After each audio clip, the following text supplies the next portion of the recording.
before he comes forward, I would like for Larry Banks to give the objectives for his Okay. speech. No, won't be. No, It'll be me. no, it's, Oh, I'm Mike. sorry. I'm sorry, I got this, it's Mike. Oh, Mike. Mike, But I'll Cindy's do. doing the reading as objective, sorry. And then Larry has. Okay, Larry, I'm going to speak with you after the meeting about teasing me. You weren't paying attention. Give it back to him, I Larry. took it. Okay, thank you. Steve is working on his third speech out of the first book. So this is a very unique experience for all of us to have two people working on the same objectives, but in two very different ways. Steve's objectives include to select a speech topic and determine its general and specific purposes, to organize the speech in a manner that best achieves those purposes, to ensure the beginning, body, and conclusion reinforce the purposes, to project sincerity and conviction, and control any nervousness that he may feel. And he's going to strive not to use notes. Mr. Kearns is a retired Boeing machinist. He and his lovely wife Lorna have been married for 40 years. They have 2 sons and a daughter, 4 grandsons and 2 granddaughters. And they've lived on the Southville area for 31 years. And tonight Steve will share with you what he believes would be the hardest job any president of the United States would ever have to do. Welcome, Steve Kearns.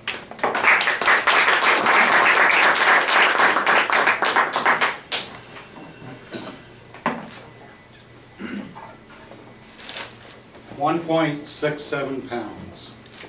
I'm going to pass this around the room. I would like you to hold it, put on your thinking caps, and imagine to yourself what is the most extreme damage this could possibly do, even as a projectile. Madam Toastmaster, fellow Toastmasters, distinguished guests, what were you doing on the morning of February 1st, 2003?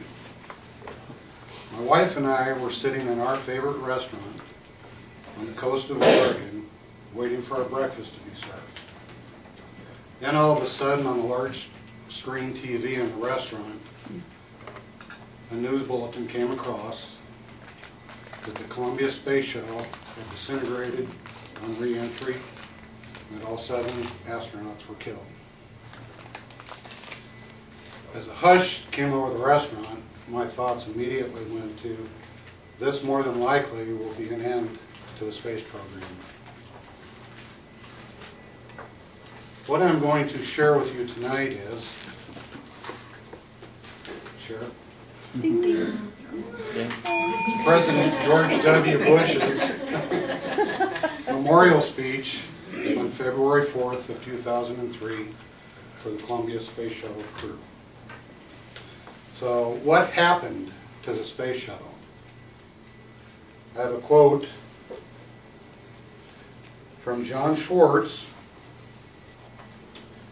In a New York Times article he wrote, although the shuttle broke up during re-entry, its fate had all but been sealed during ascent, when a 1.67 pound piece of insulating foam broke away from an external fuel tank and struck the leading edge of the left wing.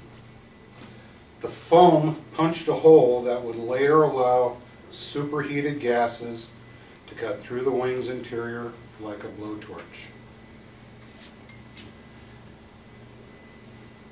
Tonight I'm going to share with you from President Bush's speech his opening, his remembering the astronauts, his condolences to their family, the future of the space shuttle program, and then his closing. President Bush said in his opening, their mission was almost complete. We lost them so close to home.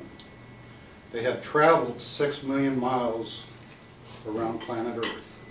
They had fulfilled the space part of their mission. He went on to say, the loss was sudden, the grief is heavy. Each of these astronauts, pass this around please.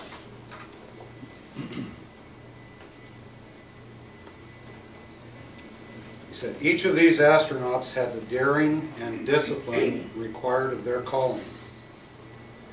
They were Rick Hubbard, David Brown, Michael Anderson, Laurel Sultan Clark, Kalpana Chawala, Elon Ramon, and Commander Willie McCool. He went on to share highlights of each person's career, each one by name. He remembered their childhoods, their dreams, their plans. He went on to tell their family how much they had accomplished in such a short time in their lives.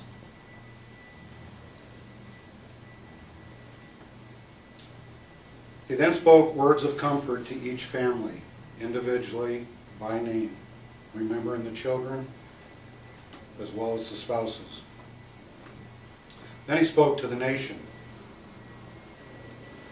John Hewlett's article called A Safer Shuttle in Newsweek, 18 July 2005, noted a problem and a fix. The problem: once in orbit, past crews lacked an efficient way to inspect the shuttle's protective tiles for cracks. The fix, it really seems simple to me. A robot arm extension can reach around the shuttle's underside and wings, capturing footage that gets relayed to the ground-based engineers with the goal of repairing damaged tiles while in space. He then went on, President Bush then went on to speak to the nation. His words struck me that day. He said, the space program will go on. And the reason he gave for this is the dream of exploring space is written on the hearts of mankind.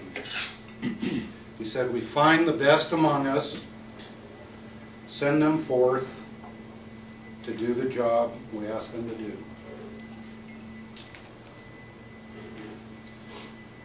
On February 14th,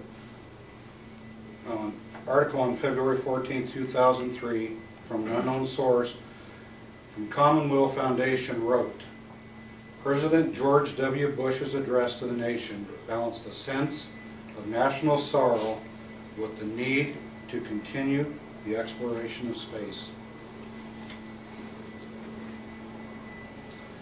With that, the President closed his speech with this following statement.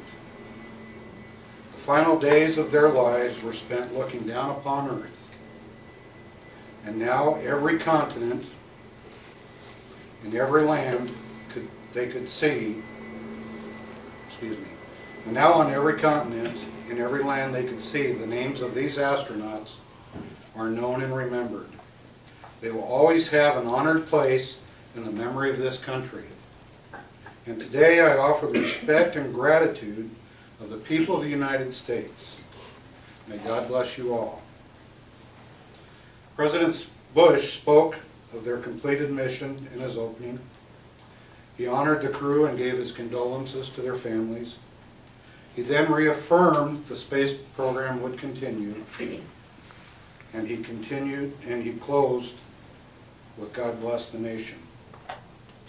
For me, I am of the opinion that giving a memorial speech would be the most difficult to do as the President of the United States.